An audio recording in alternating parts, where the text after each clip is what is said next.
Sveiki, nu ką, tęsiam skaityti, ką galvoja Elonas Muskas apie teisėjus. Man labai patinka, ką jis rašo apie teisėjus.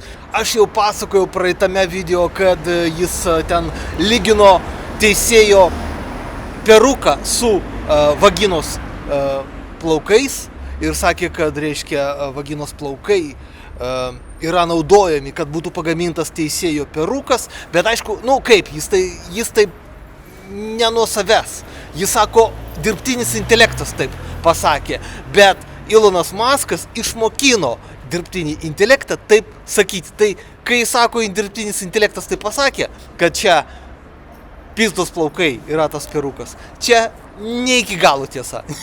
Iki galo tiesa.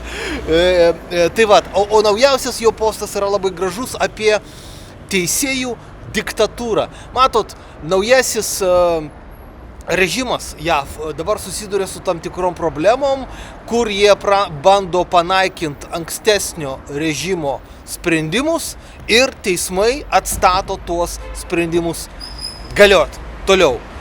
Žmonės pasiskundžia į teismą, nu ir laimi prieš Trumpo administraciją. Ir tas be abejo nepatinka Elonui Muskui, kuris jau pradėjo rašyti apie teisėjų diktatūrą JAV. Ir vat pažiūrėkit, kaip jis parašė žodį dictatorship. Štai vat mes matom, kad jis specialiai parašė dictatorship su klaida. Kad pirmas žodis būtų dick, tai yra bibys.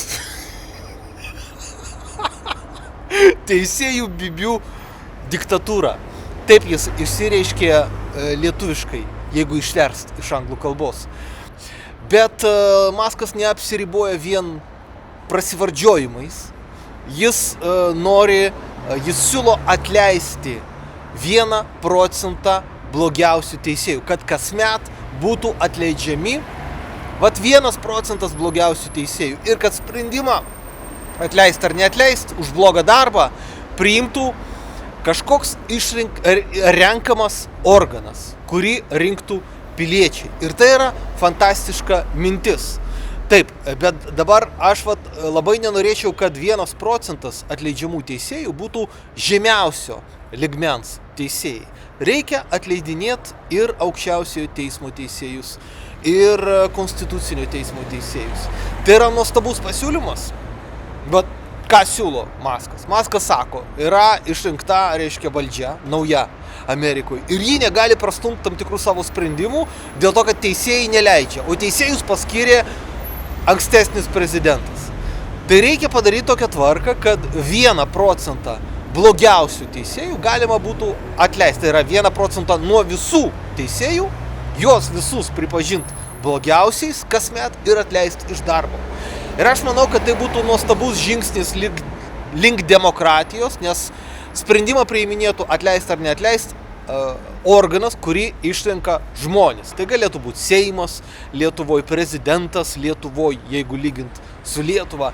Bet galėtų būti ir dar kažkoks kitas organas. Pavyzdžiui, galėtų būti renkami teisėjai į tą organą.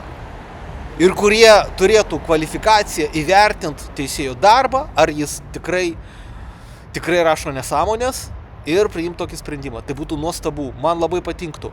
Mes neturėtume pamiršti, kad žodis demokratija yra kilęs iš senovės Graikijos, iš Atenų. Ir Atenuose teismą sudarė 1% visų piliečių.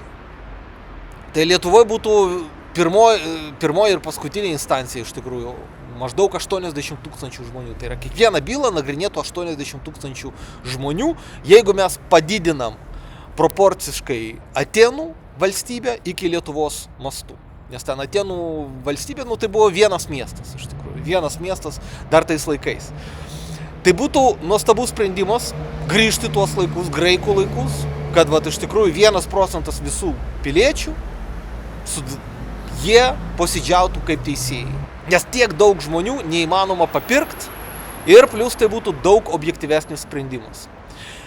Tai tas grįžimas į Graikijos laikus, apie kurį aš svajoju jau ne pirmą dešimtmetį, yra labai geras sprendimas, bet ir Musko pasiūlymas, kad kasmet 1% visų teisėjų atleist, čia būtų nuostabu. Čia trenktų jiem per aroganciją ir priverstų juos mąstyti truputį apie socialinius padarinius savo sprendimų, atsirastų kažkokia atsakomybė prieš piliečius. Tęsime sekti Masko pasisakymus. Prisirašykite prie mano kanalo, o jeigu jums reikia parašyti skundą į Europos žmogaus teisių teismą arba aukščiau į Jungtinių tautų organizacijos teisminės institucijas, parašykite man e-mailą